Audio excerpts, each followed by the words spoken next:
Welcome back to the program. Today we'll be looking at the issue of leadership, policy, and governance. And I have two guests with me, a gentleman in the middle and a lady at my far right. Elizabeth Onuoha, the lady. Welcome to the program. Thank And Zubair Abdulrahman is joining me, and they're from the School of Politics, Policy, and Governance. Correct. Yeah, hope I didn't get that. Okay, let's get started because we're looking at leadership, policy, and governance. And let me start with the only man in our midst. Speak to me, Zubair, about what you think leadership is. Let's take it from there. Okay. First, thank you for having me in this program. When we talk about leadership, I think leadership, first a leader should be an individual or a person that has the capacity to inspire his followers, or at least the people that are under him. He should be a person that can motivate them. He should be a person with a vision, a person that can give a clear roadmap of where he wants the society or the organization that he leads to reach. So in a nutshell, a leader is someone who has the capacity and knows the situation of the organization or the society that he leads and has a clear vision of where that society should be. Okay, let me come to you, Elizabeth. If we take a look at the Nigerian context, what do you think that Nigeria is facing?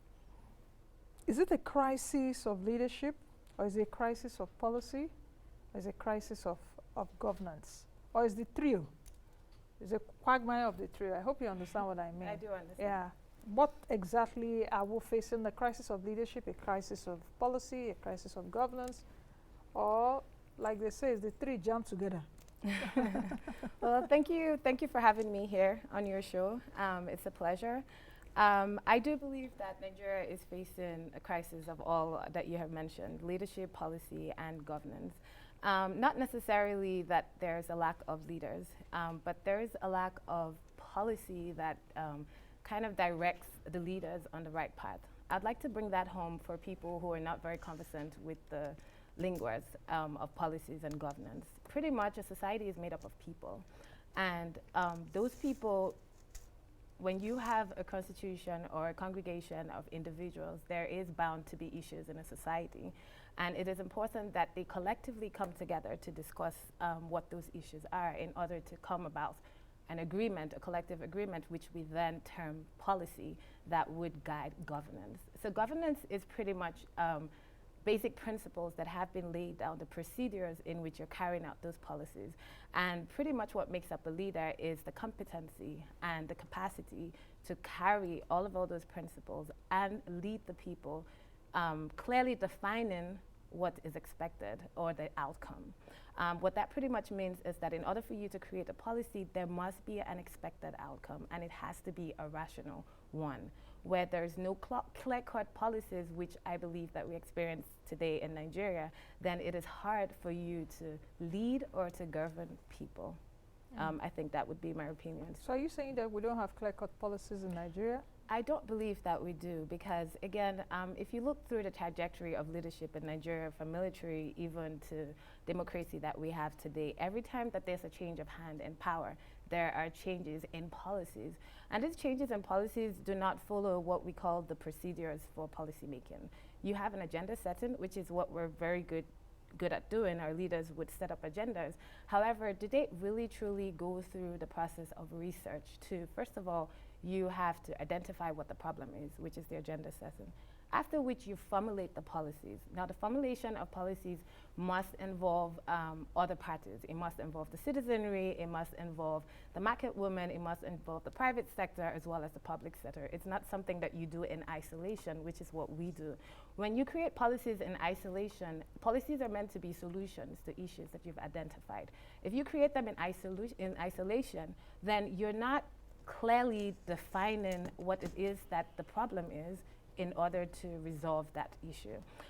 So when I say that we don't have clear-cut policies, it's in the sense that we don't have a long-term vision as to where we want to head to. Even though we have different... Even though we have different policies in place. And even though we had different agendas in the past. Correct.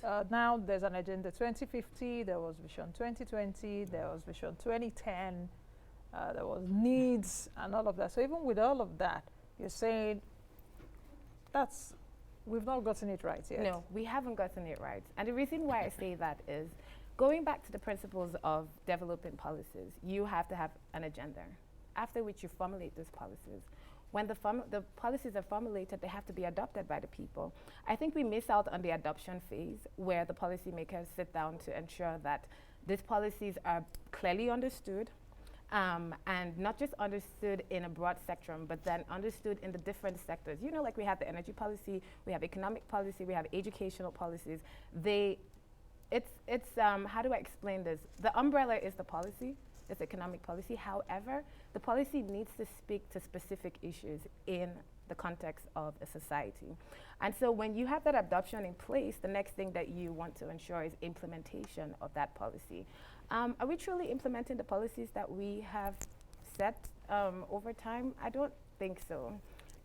If they're being implemented, the final phase is an evaluation of that implementation. This was the agenda that we set. This is where we are as a society. This is the adoption process.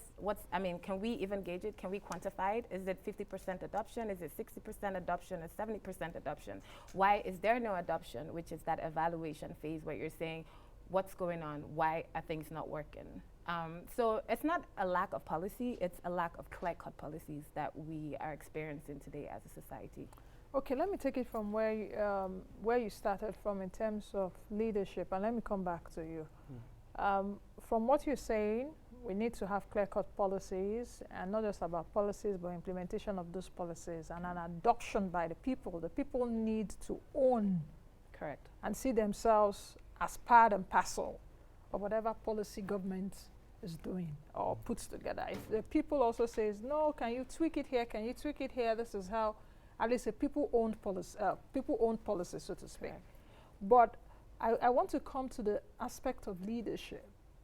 What kind of leadership do you think we've had in Nigeria, at least in the past few years, since democracy started? We shouldn't go to the military era. Since democracy started, what kind of leadership do you think that we've had that have, started our growth? And what kind of leadership should we have moving forward, especially as we prepare, we're in a pre-election year? Should we have moving forward as we prepare for 2023 elections? I hope you understand what I mean. What kind of leadership have we had since 1999 that has started our growth, making us look like a malnutritioned kid? And what kind of leadership do we need moving forward? Yeah. So before I touch on your question, first, I would like to at least add to something that he has touched upon. She discussed about policy. Before you formulate a policy, you need to have a clear vision, or at least you need to do a research to gather evidence to see whether the policy that you are trying to formulate will work or not. So here, the term evidence-based policy making comes into play.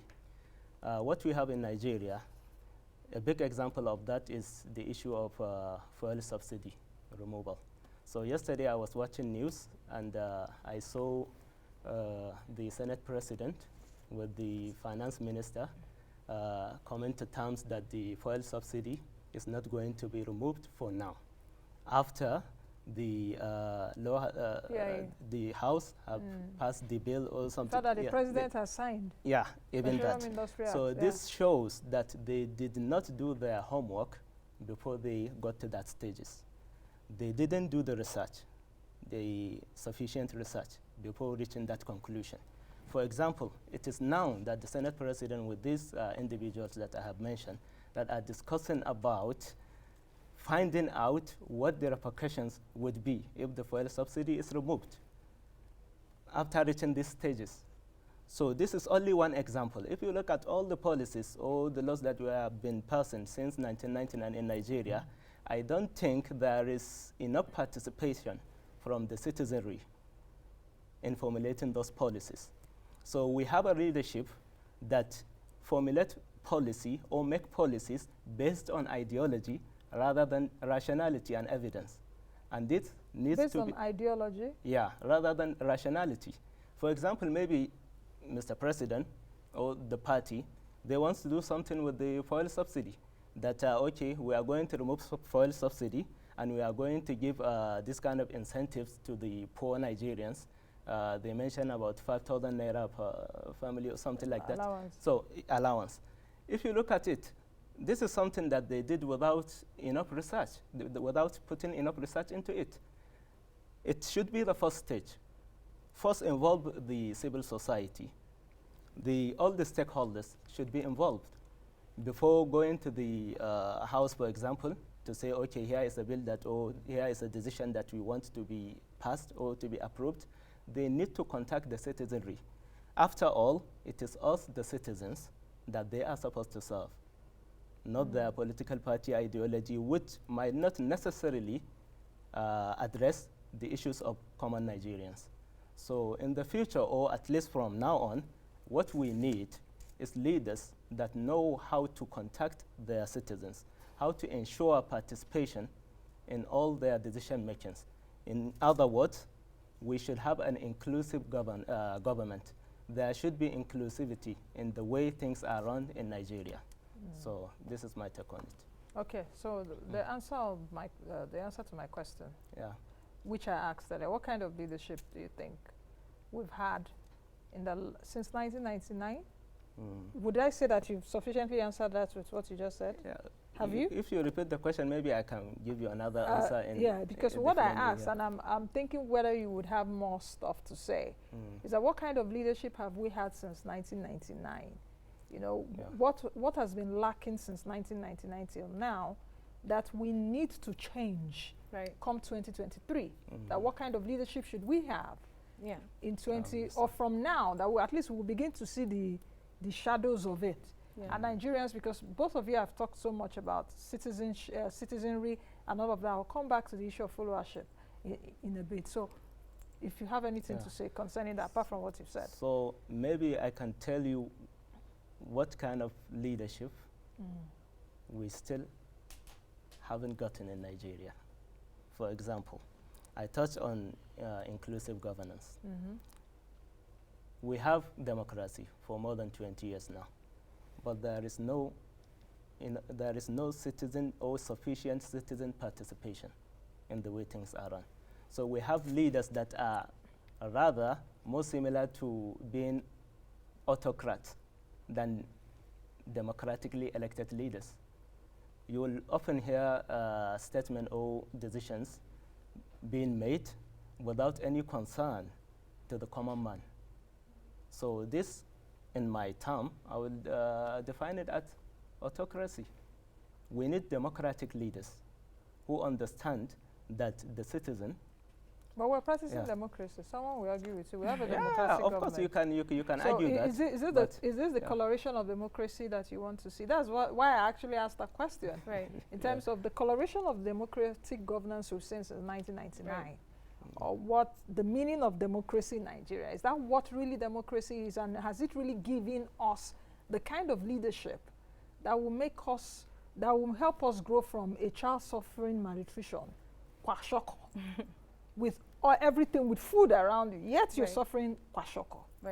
As it were, I hope you understand. That was why I asked that question.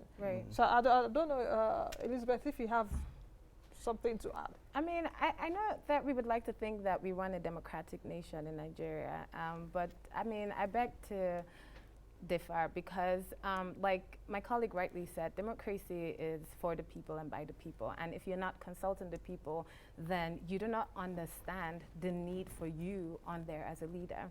I think that the type of leadership that we need is a transformational leader.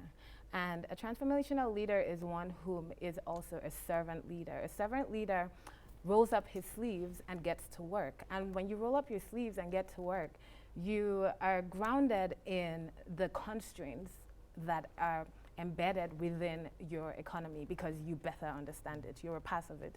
You're not alienated from what the people are actually going through and sitting out there and just creating agendas. Remember, we talked about the intricacy between governance, policy, and leadership.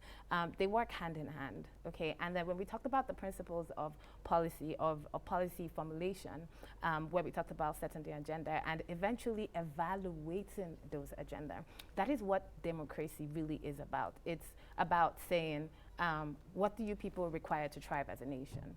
And the people tell you, we need X, Y, Z. Okay, so we set an agenda. The issue is that we don't have ABC, and so we need X, Y, Z.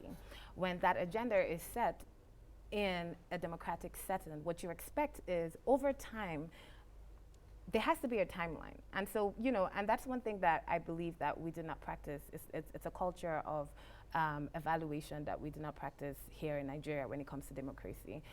If you're evaluating the agendas that you have set as against the actuals, how the economy is actually going. Because again, let's not forget that policies are solutions to identified issues. And so when you have a transformational leader, what a transformational leader looks out for is transformation, is change. It is often said that if you continue to do the same thing and expect a different result, it's insanity. And so what we have had, is almost, for lack of a better word, an insane leadership practice in Nigeria, if you would ask me. Because, like you said, since when? What's the year that you mentioned? 1999. 1999, there has been no significant improvement in our economy. And why is that so? Some people may disagree with you. We are the biggest economy in Africa.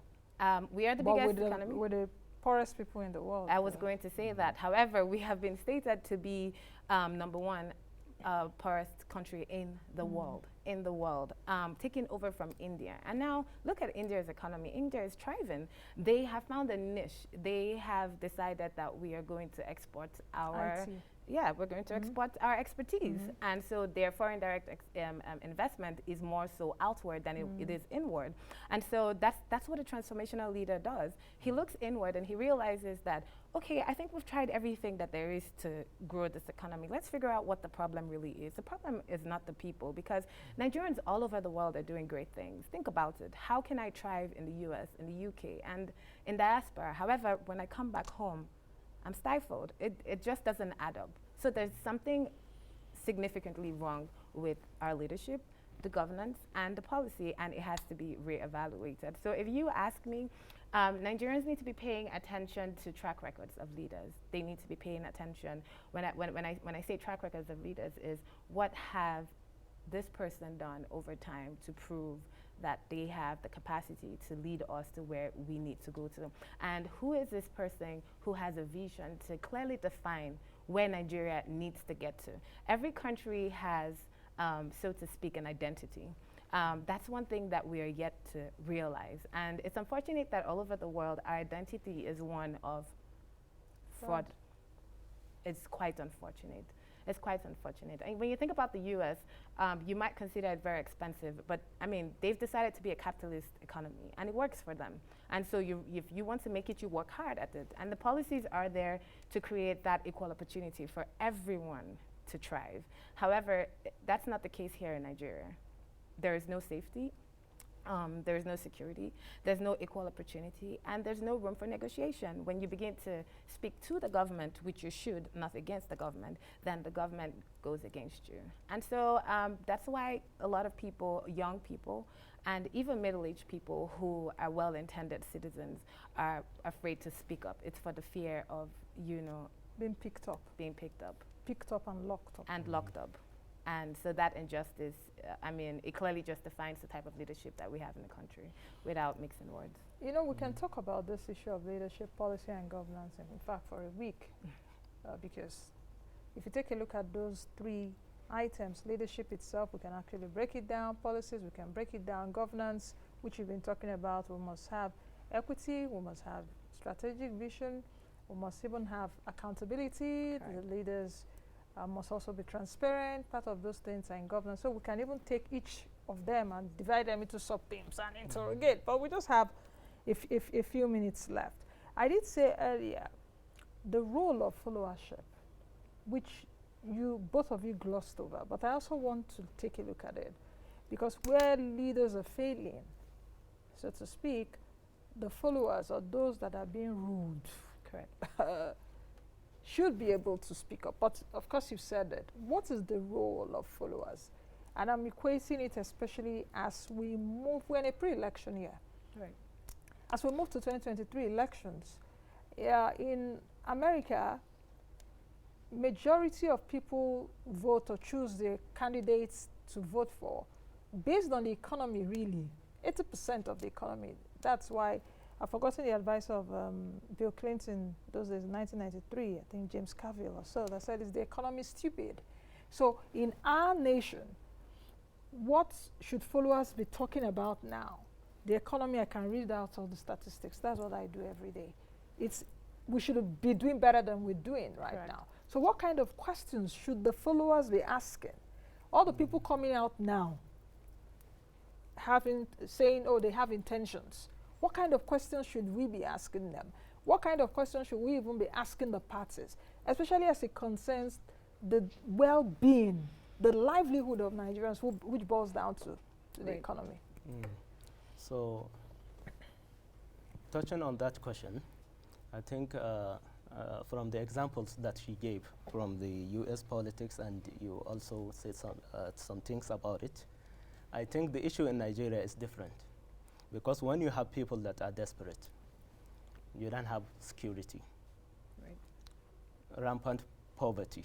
We are even termed the poverty capital of the world. When you have people that have been displaced from their communities and are now all separate all across the country and even in the neighboring countries, they cannot talk about the economy, even though it is one of the important factors that citizens should be talking about. Now it is about survival. So unless we address the issue of insecurity. So let me take it from here. Is it a deliberate thing? Definitely. By leaders? Definitely. To distract the citizenry? Right. And we begin to look at the issue of survival, just like you said, instead of us striving. Right. And our attention is taken away from discussing important things. Right. I hope you understand what I'm saying. I believe this has been our situation in Nigeria, if you go through history, since independence. Correct. Nigerians are still not given the opportunity, or at least the enabling environment, to show the world who we really are. It is really unfortunate. As an example, if you wouldn't mind, I'm from Katsina State. And we all know the situation in Katsina State and neighboring Zamfara State, Sokoto, and all the Northwest region state. Before that, the Northeast. And even all parts of the country in the Southeast, Southwest, we all have issues. But especially now the Northwest region where I'm from. In Katsina State, do you know that it is now getting close to 8 years since we have local government chairmen in Katsina State, the state where the president is from?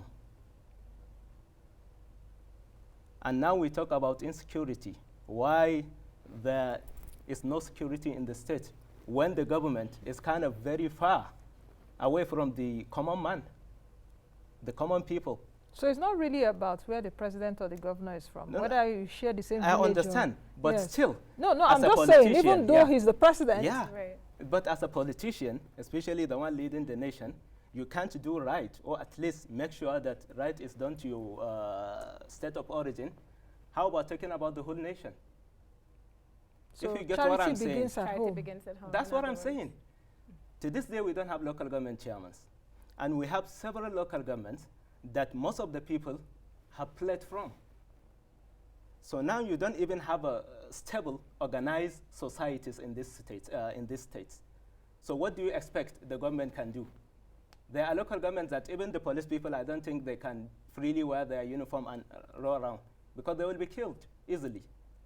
So these are fundamental issues that what this country needs, if I might add to that question that you asked earlier, is a leader that is willing to give it all, that is willing to go all the way, regardless. Regardless of what? Because For example. sometimes when you have a good leader, some of the policies the leader will come up with will be policies too that some people, the citizens, may also not like. Definitely. But it's good overall. This is, if I may borrow the British term, what matters is what works. Yeah. So this is the Right. phrase that they use when formulating policy, What because they matters is do what it works. or they formulate policies Right. based on evidence. Right. It doesn't matter what the leader wants or like. It doesn't matter what I like or what you like. Number one, if, for example, let's take census. When last did we have? Don't even go there. So I wouldn't. Because I For the always sake say, of yes, time, yeah. yes. So do So we you even have you- the mechanisms yes. in Nigeria? We should even to count gather ourselves. We don't credible even know how data? many we We are. don't even know Yeah. or how many deaths that we experience. And Yeah. as they say, if you can't measure it, You can't can't manage it. it. Thank you for saying that. So these are things that needs to be Yeah. addressed. Right. And I think here is where we, the youth, comes into play. I was coming to that, Yeah. and that is what I wanted We to must end be with. involved. If these politicians are really, really serious about getting things right in this country, our generations must be involved in the decision making. And when I say our generation, I mean the class, because we are among the fortunate ones that are able to get education. At least we can understand where the situations are going, we can analyze, and we can even contribute. So this educated youth must be involved in the decision making, from the local politics to the state to the national, based on the capacity of individuals. This youth organization, this civil society organization, we must be involved in the decision making, because it is very funny when you are watching the news and you see the kind of blunders that this old generation are doing. And you know, at the end of the day, you will be the one paying the price. Right. So it makes me really, really angry to I even can think about can this, see the anger these on things, your yeah. face. I can even see, I can feel the worry, especially when you were talking about Katsina and what's going on there. But Elizabeth, let's begin to end it. Or do you want to add to what he said, because he said quite a lot. I mean, yes, he did say quite a lot, and very interestingly, some of the points that he mentioned, valid. If you would, I was here in 2019 to support two very dear people to me, my dad and my mentor. And what I found in the campaign ground is that, I mean, it's ridiculous the way that the people. Your question is, what are the questions that the citizens need to be asking? I mean, if you don't know who you are, how can you even ask for what you need? I don't know if that makes any sense. Identity is something that we have lost as a nation, because we're out there campaigning for good governance, and you have people who have been in leadership for the past 20 years, and they have not produced any results whatsoever. No results at all. But you have someone who's a technocrat, who's done well in his field, who is a master of what he does. And you can imagine that he would transfer those skills, because skills are transferable from the private sector to the public sector. Also understanding that, I mean, there must be a symbiotic relationship between the public and the private sector, because if one doesn't work, the other cannot work, right? And so you see someone who has built up an empire from nothing to something, who is now coming to present himself as a leader. But however, as a citizen, you rather the person who has led you for the past 20 years and has not shown anything, no results and nothing to prove. How do you begin to manage? So does it mean that Nigerian followers, the kind of leaders we have now, are leaders we deserve, because perhaps we haven't asked those fundamental questions, or we've not told ourselves the truth? So Right. perhaps the leaders we have now are those befitting to us until we come out of our shells. Correct. And say perhaps enough is enough. Is that what you're saying? And I heard him say that, he buttressed on the point that leadership is about sacrifice. leadership is a lot about sacrifice. And you had asked him, what does he mean? If you are going to take on the role of leadership, you must make certain sacrifices. I think that the problem with the people, and it's not that they don't understand what the issues are, it's that for them, first of all, the rational thing to do is to think about their stomach infrastructure, is to think about their children, is to think about their safety. And you asked earlier if it's a deliberate attempt by the leaders to stifle the people. I believe you mentioned about survival. it definitely is. I'm not thriving. You're not thriving. The 3 C's of leadership is competency, character, and capacity. And when we think about character, we think about, oh, that's how a person behaves. But we never really go into the root cause of a person's behavior. Character composes of your moral and mental ability to do certain things. And when you look at children, a formative age of a child is between 0 to 8. Now, when you don't create that enabling environment for them to thrive, if they don't have good education, if they don't have a system that works, if they don't have leaders that they can look up to, then they're learning from you all of the wrong things. Okay, and then when they grew up with that character of just constantly instant gratification. I need to eat right now, and so I need to do what I have to do to get what I need to get. And that's what's going on in the nation today. And yes, it is a deliberate attempt to keep people there, because then what's to say that if I vote this new person, that I'm not even going to suffer the most? Why don't I vote this one who would just give me 2,000 naira? At least I can put that 2,000 naira in my pocket for now. You know what I mean? So I think it is our responsibility, like he said there. I don't even know if it's 5% of the population that are privileged to have been given good education, or or is educated or exposed. But that 5%, leadership is not always about the people at the top. We are all leaders in our own rights, and we must start from our little corners. When we start having those conversations to change the narrative in our little corners, on our streets, in our constitution, in our environment, then we can see the change that we desire. Then we're able to educate the people on the importance of understanding the rights that they have as citizens. Even the Constitution says that the power belongs to the people, and the government works for the people. And I don't see that our government is working for us today. Okay. Any closing remark, just as we end, because I think we've said. I think we've said. So just to what you said, let's go with the 5% and say 5% of the population are educated. Even that 5% can make a huge difference. Correct. For example, each person in that percentage or in that population group can influence thousands of people, especially people that are of his age. We are examples of that. We all know. We all have our community organizations, and we all do our things. And the people that support us should be mentioned.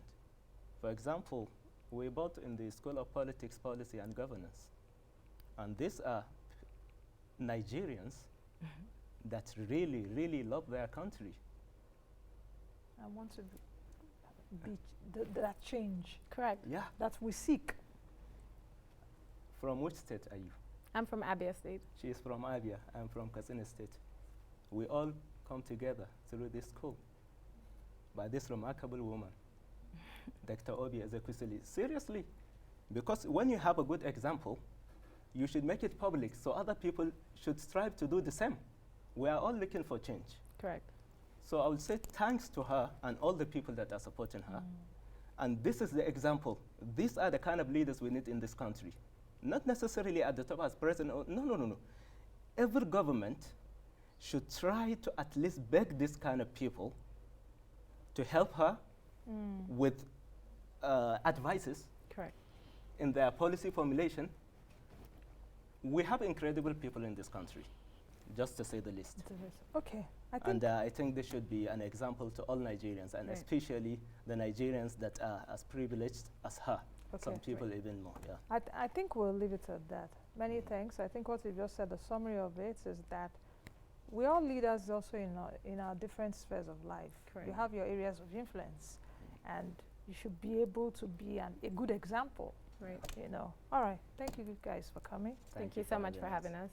All right. I've been speaking with Elizabeth Onuoha over there, and Zubair Abdulrahman from the School of Politics, Policy, and Governance. So we've been talking about leadership, policy, and governance. Just like I said earlier, we can dissect those three themes, further dissect them, but that will be an issue for another day. What we looked at today on the show is politics and the economy, especially as 2023 is drawing very close. Be the best you can be and be the change that you want to see.